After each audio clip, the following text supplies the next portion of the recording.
calibre 12 automatique. C'est italien.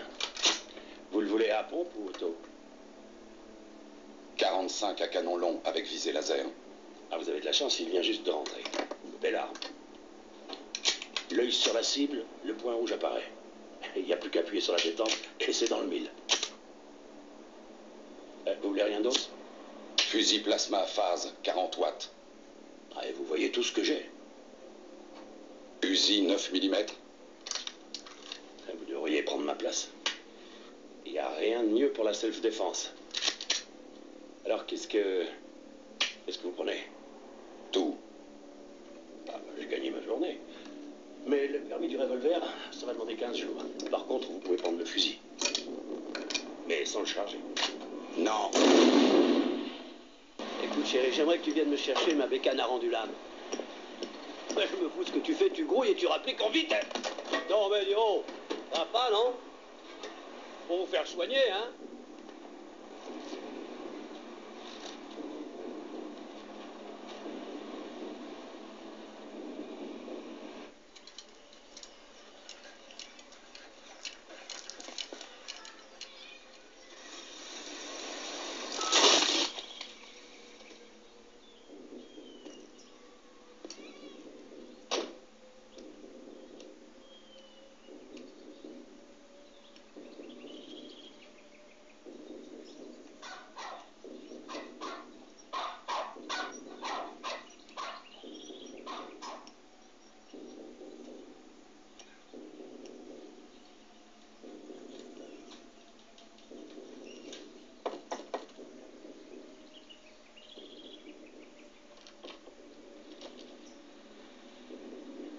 Sarah Connor.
Suis-moi si tu ne peux pas mourir.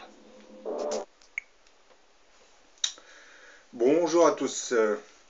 Bien que reposant sur une œuvre de science-fiction, la saga Terminator relaterait en fait l'histoire messianique de notre monde. En apprenant la naissance d'un nouveau-né qui sauverait le peuple hébreu de l'esclavage, Pharaon entra dans une colère noire et ordonnera la mise à mort de tous les nouveau-nés mâles qui naîtraient parmi ce peuple. Il espérait ainsi se débarrasser de la menace. Plusieurs siècles plus tard, Hérode, qui était le roi du royaume de Juda, fera de même en apprenant la naissance d'un Messie qui pourrait le détrôner. Il fera massacrer tous les nouveau-nés mâles de la ville de Bethléem, hein. On avait appelé cela, cet épisode, le massacre des innocents. Tout comme Pharaon, le roi Hérode espérait ainsi se débarrasser de cette menace messianique, hein. Mais dans les deux cas, les messies survivront et commenceront leur mission salvatrice. C'est bien le diable qui connaissait la date précise de l'arrivée de ces messies, hein, dans notre sphère terrestre, hein, qui inspira ces rois pour qu'ils se débarrassent de cette menace dite messianique.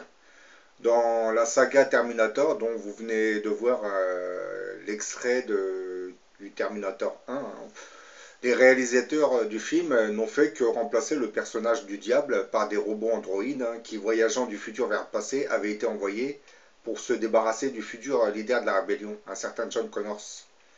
Tout comme Moïse et Jésus-Christ, hein, la mère qui donnera naissance à ce futur John Connors sera prévenue du danger qui la menaçait. La saga Terminator s'adresse aussi aux parents qui donneront naissance à ce futur mystérieux grand monarque, hein, dont la venue serait attendue pour la fin de notre monde. Le diable espère ainsi saboter sa mission ou l'empêcher de naître. Pour ceux qui ne connaissent pas l'histoire du film, du moins de la saga Terminator, je vous en fais un bref résumé, hein. C'est vraiment un petit résumé, hein. Je ne veux pas vous décrire l'histoire des trois films. Nous sommes en 2029, une guerre oppose ce qui reste de l'humanité et décimée par un holocauste nucléaire aux machines douées d'intelligence artificielle. Deux êtres de cette époque sont envoyés dans le passé, hein, en 1984 à Los Angeles, hein, grâce à un voyage dans le temps. L'un, c'est un robot Terminator, hein, un androïde, un assassin cybernétique à l'apparence humaine, hein, envoyé par Skynet et programmé pour tuer une certaine Sarah Connors. L'autre, c'est Kyle Reese, un résistant humain envoyé par John Connor, le fils que Sarah Connor devrait mettre au monde dans un futur proche, hein, afin de protéger sa mère. Les troupes de Connors, dans le futur, étant sur le point de triompher en 2029, hein, les machines décident d'envoyer en 1984 un Terminator afin de tuer la mère qui donnera naissance à ce John Connors et qui deviendra le chef de la rébellion dans le futur. Et ainsi, en tuant cette mère, les robots androïdes empêcheront sa naissance, effaçant de manière logique son existence et sa mission dans le futur en 2029. Hein. Arrivés en 1984, les deux protagonistes, hein, se lanceront chacun de leur côté à la recherche de Sarah. Ils arriveront tous deux à la retrouver dans une boîte de nuit, hein, comme vous venez de voir dans l'extrait, hein, où elle s'était réfugiée en attendant la police, hein, parce qu'elle se sentait suivie. Hein. Arrivé sur les lieux avant le robot Android, hein, le résistant Reese parviendra à endommager le Terminator, hein, alors que celui-ci s'apprêtait à tuer Sarah. L'immobilisant pour quelques instants, il en profitera pour s'enfuir avec elle, puisque ces robots, comme vous voyez, ils sont indestructibles. Donc ce robot Android va se relever et se lancer à la chasse de cette Sarah Connors. Cette saga Terminator raconte en fait ce qu'auraient vécu tous ces nouveaux-nés qui incarnaient l'histoire de nos messies. À chaque fois qu'un messie était annoncé, le souverain de l'époque, qui était inquiet pour son trône, hein, s'empressait de faire tuer tous les nouveaux-nés mâles, hein, et ainsi il pensait se débarrasser de la menace messianique. Mais comme l'histoire religieuse nous le précise, le bébé Moïse échappera au génocide. Sa mère, l'ayant caché des griffes de Pharaon pendant 3 mois, le déposera dans un panier composé de tiges de papyrus, hein, qu'elle lâchera sur les eaux du Nil. Pourquoi donc cette mère avait-elle abandonné son bébé dans les eaux du Nil sans vraiment s'inquiéter de son sort, hein? Elle savait que son bébé survivrait. Pourquoi donc? Car lors d'un rêve, elle entendra une voix lui intimer l'ordre de déposer le bébé dans un panier qu'elle lâchera dans les eaux du Nil à une date bien précise. Au jour J, Dieu stimula la fille de Pharaon pour qu'elle vienne se baigner sur les bords du Nil. Téléguidé par une main divine, le panier dans lequel se trouvait le bébé Moïse se rapprochera tout doucement du secteur de baignade où se trouvait la fille de Pharaon. Et en entendant de petits cris, celle-ci se rapprochera du panier et découvrira le fameux bébé qui était couvert d'une étoffe qui laissait présager de son origine ethnique, qui était hébreu. Pourquoi donc cette fille de Pharaon tombera sous le charme de ce bébé qu'elle décidera d'adopter, hein? Car venant de perdre son mari, elle se trouvait dans un état émotionnel intense. Et la vue de ce bébé la réconfortera. Hein. À travers ce bébé, elle voyait son mari défunt renaître, psychologiquement parlant, bien entendu. Hein. C'est pour cette même raison que la mort de son mari faisait partie d'une planification, hein, bien précise qui accomplissait à bien les desseins de Dieu. Et c'est ainsi que le bébé Moïse grandira sous la protection de la fille de Pharaon. Et par ce geste, Dieu infligeait à Pharaon une humiliation qui le chagrinera. Hein. Le Messie sauveur qu'il pensait avoir tué vivait désormais parmi les siens. Pendant des années, l'entourage de Pharaon avait protégé celui qui deviendra le sauveur des Hébreux. Bon là, dans l'image, vous voyez la mère mettre son bébé Moïse dans le panier en tige de papyrus, hein, et qu'elle va lâcher sur les bords du Nil. Et dans cette autre image tirée du film Les Dix Commandements, bah, vous voyez la fille de Pharaon récupérer le bébé Moïse. Ah, ça, ceux qui ont vu le film Les Dix Commandements, vous retrouverez cette scène, hein. Et d'ailleurs, elle est enregistrée dans le livre de l'Exode, dans la Bible, au chapitre 2, versets 1 à 10. Bah, je vais vous lire les quelques versets pour que vous puissiez mieux comprendre. Un homme de la tribu de Lévi se maria avec une femme de la même tribu. Cette femme devient enceinte et elle met au monde un garçon. Elle voit que l'enfant est beau, alors elle le cache pendant 3 mois. Mais elle ne peut pas le cacher plus longtemps. Elle prend donc un panier fait avec des tiges de papyrus, hein. Elle le recouvre avec du goudron et de la colle, hein. Puis elle met le bébé dedans et va poser le panier parmi les roseaux au bord du Nil. La sœur de l'enfant reste un peu plus loin, hein, pour voir ce qui se passera. Plus tard, la fille du roi d'Égypte, Pharaon, hein, descendra vers le Nil pour se baigner, hein. Pendant ce temps, les femmes qui sont avec elle se promenaient le long du fleuve. La princesse va apercevoir le panier au milieu des roseaux et elle enverra sa servante le prendre. Puis elle ouvrira le panier et là elle verra un petit garçon qui est en train de pleurer. Bon, elle a pitié de lui et dira c'est un petit hébreu, hein. La sœur de l'enfant demande à la princesse, parce que ça, la sœur du bébé accompagnait le landau de loin, hein. La sœur de l'enfant demandera à la princesse est-ce que je dois aller chercher parmi les hébreux une femme pour le nourrir? Elle pourra allaiter l'enfant pour toi, hein. La princesse lui répond va, et la jeune fille va appeler la mère de l'enfant. La princesse dira à la femme prends ce bébé, allaite-le pour moi et je te paierai pour cela. La femme prendra le bébé et lui donnera son lait. Bah, l'enfant grandit, sa mère l'amènera à la fille du roi d'Égypte, hein, qui était le pharaon. Celle-ci le prendra pour fils. Et elle dira cet enfant, je l'ai tiré de l'eau, c'est pourquoi je vais l'appeler Moïse. Bah, dans ces quelques versets bibliques, on ne vous précise pas que la mère de Moïse avait fait un rêve dans lequel on lui avait expliqué les démarches à suivre pour sauver son bébé. Bah, plusieurs siècles plus tard, le Christ subira le même sort, hein, que Moïse, hein. Une prophétie venait de tomber sur le royaume de Juda. Le roi Hérode, craignant de se faire renverser par un enfant à naître, hein, et peu de chance de le retrouver, soit parce que la prophétie n'était pas assez claire, soit parce que l'enfant avait été caché ou échangé. Autant tous les tuer, hein, dès lors. C'est le fameux épisode du massacre des innocents.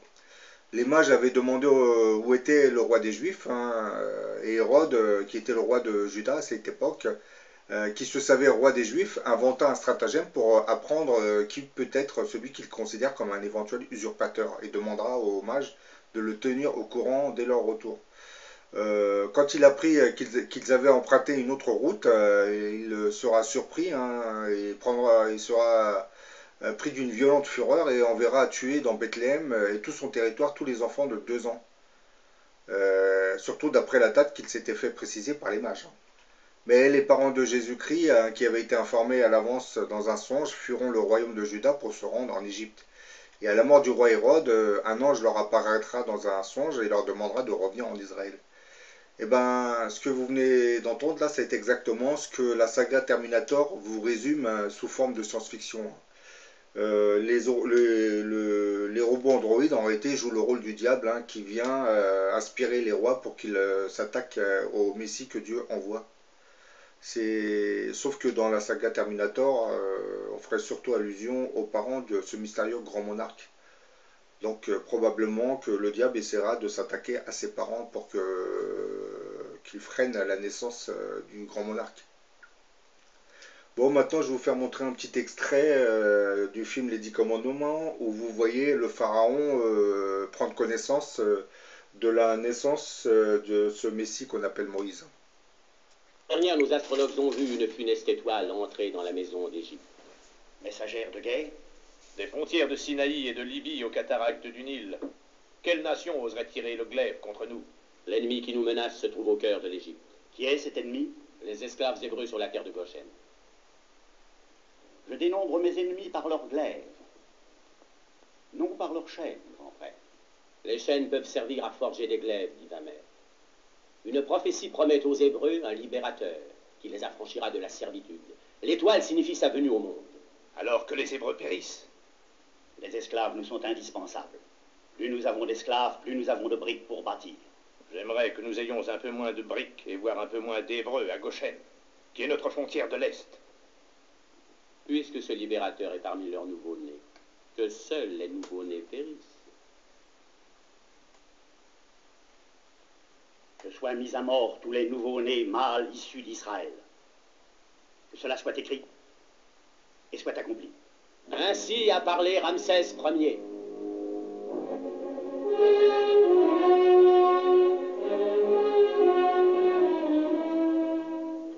Non! Oh non! Pitié! Pitié! Oh non!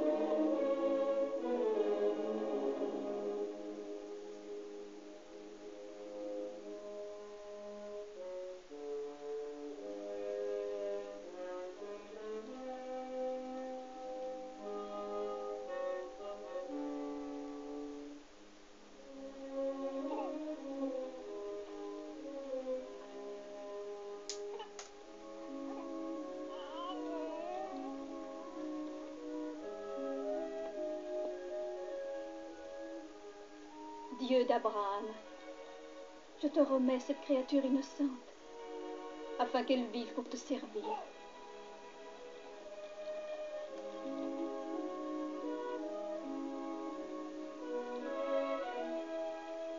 Mais maman, nous ne lui avons pas encore donné un nom.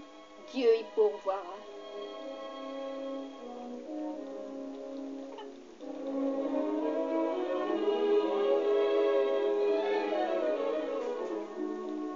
Surveille-le, Myriam. Suis-le à travers les roseaux. Vois où Dieu veut le conduire et reviens. Oui, maman.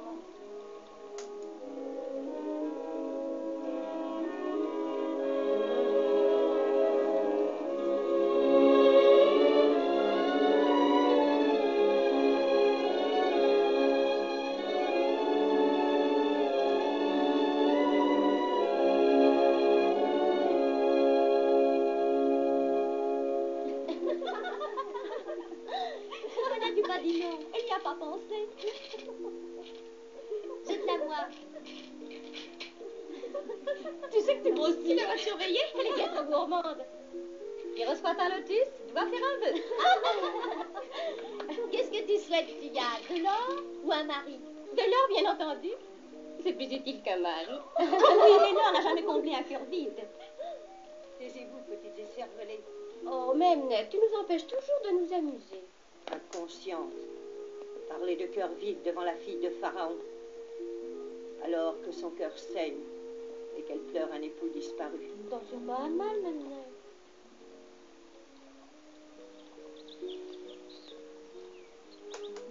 Regardez ce qui flotte sur l'eau. Pourvu que ce ne soit pas un crocodile. Même si ça n'était un vide qu'elle apprivoiserait.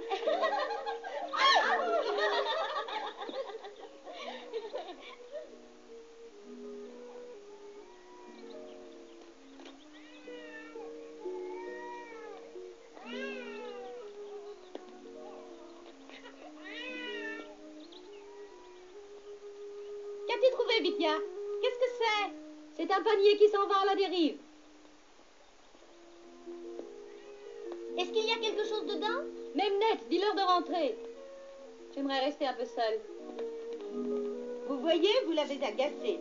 Retournez au palais. Rentrez tous. Allons, désolée. dépêchons. Les musiciens aussi. Même Ned. Allons. Vous voulez pas faire de peine à Vitia? Vitia en a assez de vous et moi aussi. Allez-vous-en. Allons. Rien vous met Dépêchez-vous. même Ned. Allons. Allons, pressons. D'ailleurs, il est l'heure de rentrer.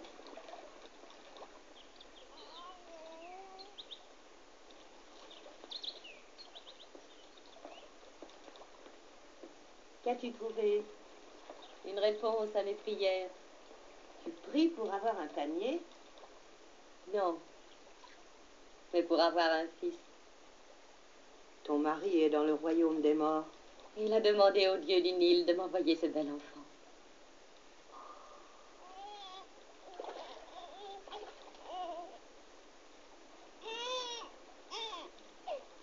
Connais-tu la provenance de cette étoffe? Si mon fils en est revêtu, ce ne peut être qu'une royale parure. Royale? C'est celle d'un esclave hébreu, d'un lévite.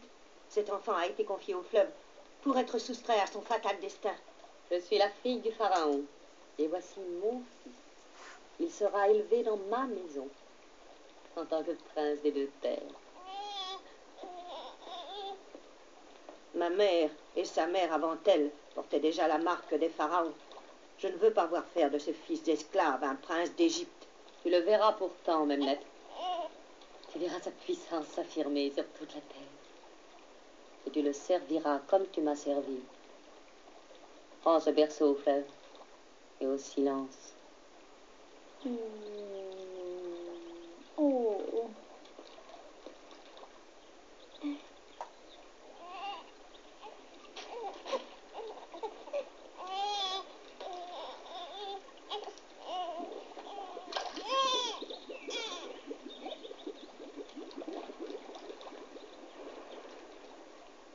Lève tes mains, Memnet.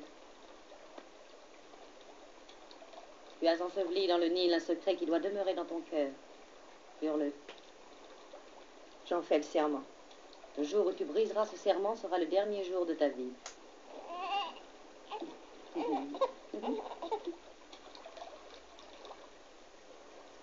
Tu seras la gloire de l'Égypte, mon fils. Et sa puissance en parole et en action. Les rois s'inclineront devant toi.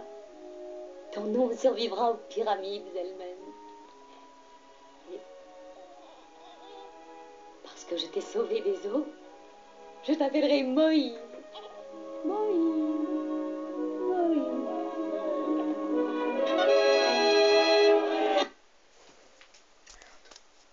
Lord of hosts will do battle for us. Behold his mighty hand.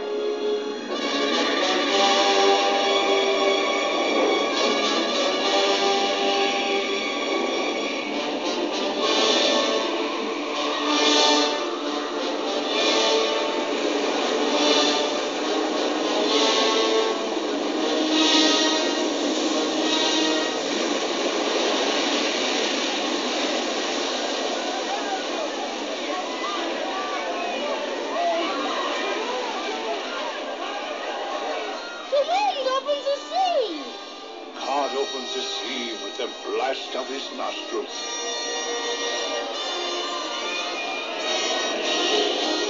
Lead them through the midst of the waters. His will be done. He opens the waters before them, and he bars our way with fire. Let us go from this place. Men cannot fight against a god. Better to die in battle with a god than live in shame. Praise God and down into it!